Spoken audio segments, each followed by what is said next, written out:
மாயனை மண்ணுவட மதுரை மைந்தனை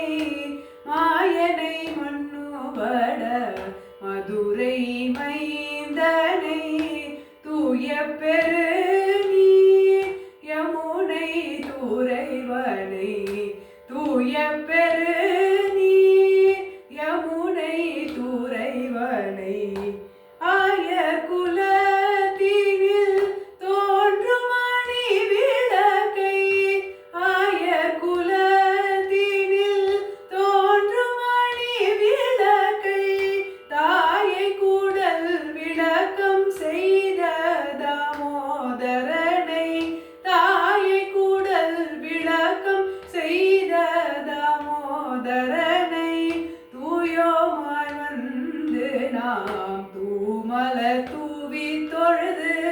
தூயோமாய் வந்து நாம் தூமலர் தூவி தொழுது வாயினால் பாடி மனதினால் சிந்திக்க வாயினால்